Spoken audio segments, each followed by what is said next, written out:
कि ये जो अपराधी घर से निकल रहा है, इसके साथ कौन है? उसके साथ हथियार हैं क्या? क्या वो कोई हिंसक गतिविधि कर सकता है? उसकी अपराध का टारगेट कौन होगा और वो किस रास्ते से जाएगा और 99% एक्यूरेसी के साथ वो उसे अपराध करने के पहले गिरफ्तार कर लेगा। इतना पावरफुल सर्टेनिटी ऑफ प्रिवेंशन। अब लेकिन एक अपराधी है जो कि अपराध करके ही अपना जीवन यापन कर रहा है, आप कुछ भी कर लीजिए, उसे अपना पेट भरना है तो वो अपराध करेगा। सही है कि नहीं है? तो इसकी जो 5वीं सर्टेनिटी है, वो सर्टेनिटी ऑफ रिहैबिलिटेशन है। अच्छा।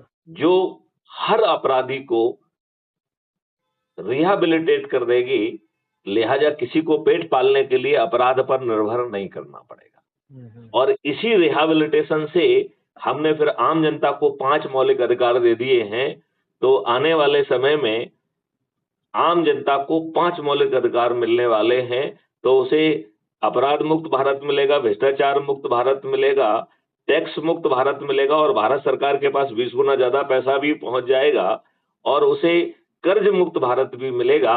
उसे पैसे की आवश्यकता होगी, लेकिन उसे ना किसी साहूकार के पास जाना होगा, ना बैंक के पास जाना होगा, उसे अपने ही डेबिट अकाउंट से पैसा मिल जाएगा और वो पट जाएगा। तो कर्ज मुक्त भारत भी उसे मिलेगा और 5 मौलिक अधिकार मिलेंगे।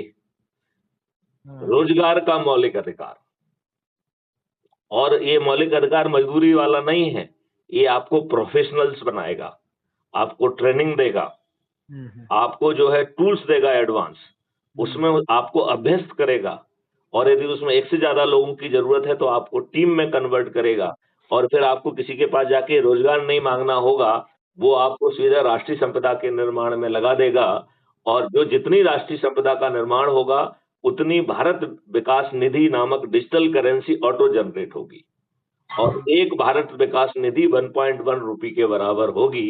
लिहाजा ये सब करने के लिए भारत सरकार पर कोई धन का बोझ नहीं आएगा, बल्कि धन का निर्माण होगा। तो ये जो है आपको पहले रोजगार का मौलिक अधिकार दे रहा है, उसी के साथ फिर आपको हेल्थ का मौलिक अधिकार दे रहा है, फिर आपको भोजन का मौलिक अधिकार दे रहा है और भोजन जो है केवल अन्न तक सीमित नहीं है, उसमें मल्टीग्रेन रहेगा, उसमें दूध रहेगा, दही रहेगा, घी रहेगा, शहद रहेगी, जीवन वर्धक औषधियां रहेंगी, सब्जियां रहेंगे, फल रहेगा और ये हर उस व्यक्ति को भी मिलेगा जिसके खीसे में एक पैसा नहीं है और कोई भी चीज मुफ्त नहीं मिलेगी। तो यदि उसके पास पैसा नहीं है तो उसके डेबिट अकाउंट पर उसे लोड किया जाएगा और सिस्टम उसके पास पहुंच के उसे समर्थ बनाएगा। जरूरत होगी तो ट्रेनिंग देगा, तो जो रोजगार वाला मॉडल है वो आ जाएगा उसकी मदद के लिए। लेकिन कोई भी चीज, एक भी चीज फ्री में नहीं मिलेगी। ऐसे ही फंडामेंटल राइट टू एजुकेशन होगा और इन सबको मिला के फंडामेंटल राइट टू प्रोस्पेरिटी होगा। तो क्या आप अपने बच्चों को अच्छा भारत देना चाहते हैं, अपराध मुक्त भ्रष्टाचार मुक्त भारत? क्या आप अपने बच्चों को ऐसा भारत देना चाहते हैं जिसमें टैक्स ना लगे और भारत सरकार के पास 20 गुना ज्यादा पैसा हो? क्या आप अपने बच्चों को ऐसा भारत देना चाहते हैं जिसमें उन्हें पैसे की जरूरत होगी, उसके लिए किसी के सामने हाथ नहीं फैलाना होगा, उसे अपने ही डेबिट अकाउंट से पैसा मिल जाएगा और अर्निंग अकाउंट में आएगा तो अपने आप पट जाएगा और यदि वो पटाने की स्थिति में नहीं है तो सिस्टम उसके पास जाके रोजगार गारंटी के तहत उसे समृद्धि के कगार पे ले जाएगा। ऐसा अद्भुत भारत चाहिए। जी जी जी। तो इस अद्भुत भारत के लिए जो मैंने आपको बताया है कि crime free Bharat YouTube channel को सब्सक्राइब करना है, क्राइम फ्री भारत ऐप को डाउनलोड करके उससे जुड़ना है और फिर अपने परिवार के लोग, अपने रिश्तेदार, अपने मित्र, अपने पड़ोसी और जिन संगठनों से हम जुड़े हैं उसके 10 ऊर्जावान लोगों को आइडेंटिफाई करना है 9 दिन तक और उनको जो है उनसे वार्तालाप करिए।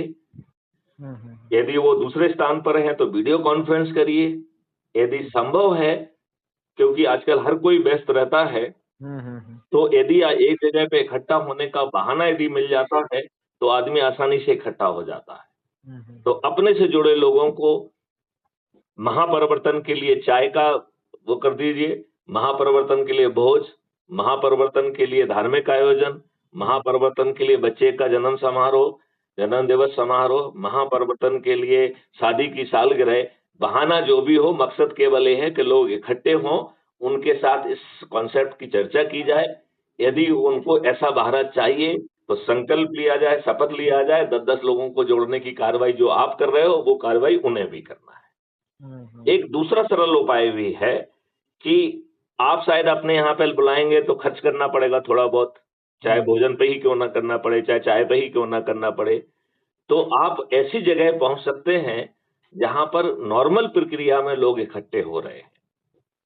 उनके आयोजकों में यदि आप स्वयं हैं तो और भी आसान होगा, और यदि आपके उनके आयोजकों में नहीं है तो आयोजकों से चर्चा करिए और उनसे कहिए भैया ऐसा भारत मिल रहा है, चाहिए क्या? और वो भी 10वें दिन से उसकी शुरुआत हो जाएगी। तो ऐसा अद्भुत भारत चाहिए, लेकिन आपको ये संकल्प लेना होगा। तो जो लोग आपके साथ जुड़े हुए हैं, वो उन्हें ना अपना सोच बदलना है, ना चिंतन बदलना है, ना गतिविधि बदलना है, बस जुड़ना है और लोगों को जोड़ना है, बाकी जो कुछ भी वो कर रहे हैं, करते रहें। इस फार्मूला के तहत हम 9 दिन में 100 करोड़ हो जाएंगे। और जब ये 100 करोड़ लोग छत पर चढ़कर थाली बजाकर दीपक जलाकर माननीय नरेंद्र मोदी जी से प्रार्थना करना है, और प्रार्थना बड़ी छोटी करना है कि 21 महालक्ष्यों के लिए और 5 फंडामेंटल राइट के लिए वो 26 टास्क फोर्स बना दें, 21+5। उसमें जिन लोगों ने अपना जीवन लगा दिया है, ऐसे लोगों को जो ना ढूंढ के उन टास्क फोर्स का हिस्सा बनाया जाएगा। इसके लिए मॉडल ऑलरेडी बने हुए हैं, उनके साथ उनके एक्सपीरियंस को इनकॉर्पोरेट करते हुए उन मॉडल को और टेक्नोलॉजी को रिफाइन करके माननीय नरेंद्र मोदी जी से ही अनुमोदित करके जमीन पे उतार देंगे।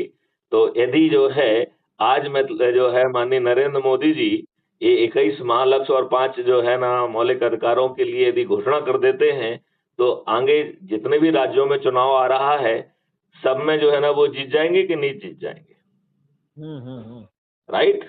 और 2029 में अभी तो 240 पे सिमटे हुए हैं, 2029 में वो 500 पार कर जाएंगे कि नहीं कर जाएंगे? हाँ, कर जाएंगे। अब सवाल उठता है कि क्या आप माननीय नरेंद्र मोदी जी की अपने जो है ना उस पर डिपेंडेंट है, उनकी मर्जी के ऊपर डिपेंडेंट है? यदि उन्होंने आपकी बात नहीं मानी तो आपके पास क्या विकल्प है? ये जानना चाहेंगे?